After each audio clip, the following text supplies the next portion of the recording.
Talking to Strangers by Malcolm Gladwell. I've said it, 3 or 4 times now. I'm going to say it again. Malcolm Gladwell, my favorite writer, masterful writer. Get this book, Talking to Strangers. It's in the description. It's his newest book, I believe. And it's a really very provocative one, very interesting about all the psychological things that we go through when we talk to strangers. So let's get started. So the Penn State sexual assault case with Jerry Sandusky. Who remembers that? I would think everybody does. So very interesting thing. So the one victim, he completely denied it at first. But then he heard a story about a night where some kid was getting raped in the shower. And then he said he remembered and that it was actually him who had been raped that night.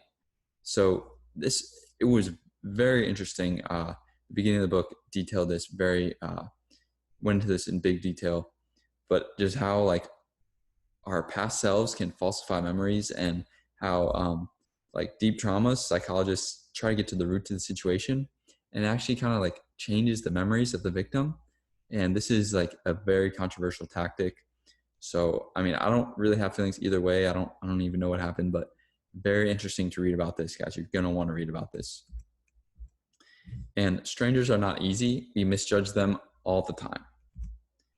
So here's a priming exercise. If you see GL space M, if the first word that pops in your head is glam, the next set of words you'll write down will be like happy, excited, positive, all those words. If you see glum, the next words you write will be sad, depressed, anxious, nervous. So I thought that was interesting. Priming effect in action, and I love this. So this is kind of what the book opens up with. Sometimes the best conversations with strangers allow the stranger to remain a stranger. And this is a quote as a result of his dad's conversation with just some unknown famous person in some hotel lobby, which is awesome. So Malcolm was like, hey, well, why didn't you ask for their name? Like, I might have known them.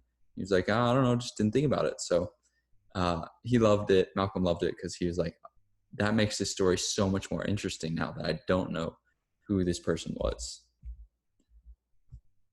And the default to truth. So we like to default to truth as humans because if we called every single thing a lie, we wouldn't be liked very much and it would be very difficult to live. So we default to truth and we tend to trust people when they say things at first, even though we might have some suspicions, we kind of had to trust them because if we call somebody we just met out for lying every single sentence they say, we wouldn't be liked.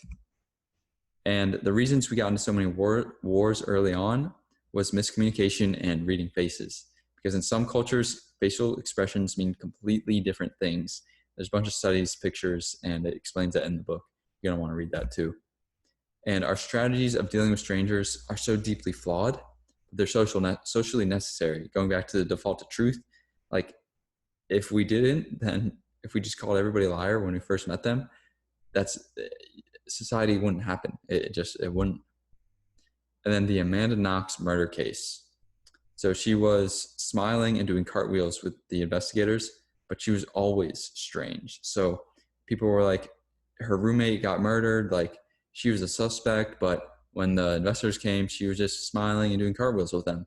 And people thought like, oh, she must be guilty. But no, it's like she was always very strange doing things like that. So I don't know. You're going to want to read that case too. It's very interesting.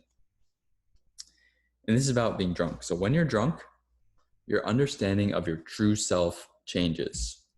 Being drunk doesn't reveal the real you. The disinhibiting factor that normally keeps our decisions in check is gone. And that factor is exactly what makes us who we are.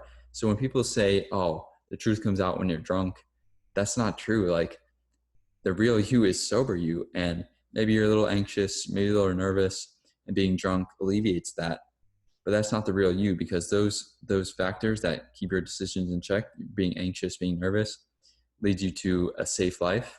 When you're drunk, you live a dangerous life, and that's not the real you. So those disinhibiting factors, that's what make you you. So being drunk does not make you the real you. Just getting that out there. And there's this Kamba tribe in Bolivia. They used alcohol with myopia, and that's just a certain way to use alcohol in a constructive way. And Monday through Friday, they were very isolated. They worked in the farms all over, and so they got lonely. And then the weekends were just drinking rituals. So they played soft, quiet music, and they had conversations. And they would, I believe, pass the bottle around in very ritualistic and routine ways. So it's not people binge drinking. It's okay, you get a drink, and now you get a drink, and it would like go around for a while. And none of them were alcoholics because they drank like this. So I thought that was very interesting. And then you got the Kansas City police experiments. So they wanted to know how to get crime down. And so they came up with, let's just have lots of traffic stops at night in these high risk areas. But it only works in the high crime areas. As they tried to expand out and do it in other areas, they were just wasting all of their resources. So it worked incredibly, but only in those high crime areas. And you got coupling. So stranger behavior changes depending on the place and the context. So you got the Sandra Bland case. It's a crazy story. And the officer that stopped Sandra Bland was crazy in the amount of stops he had. He stopped people for the smallest of infractions and wrote an incredible amount of speeding tickets. And Bland also had a history of disliking and mistrusting cops. So put these two factors together, that's the coupling effect in action. And the story does not end well. I'm not going to spoil it. You got to get the book. It is very, very interesting. So guys, that's it for talking to strangers. I'm done talking to you strangers. But I hope you like this video. I hope you learned something.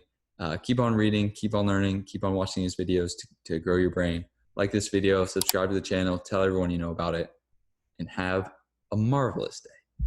So lifelong learning and reading books is just one part of Sticky Habits University and Discipline 101. Imagine kicking all your bad habits to the curb, and imagine how successful you'd feel after implementing 10 new healthy habits. After enrolling in Discipline 101, my new course, that's how you'll feel every single day. Living like this changed my life. Go check it out.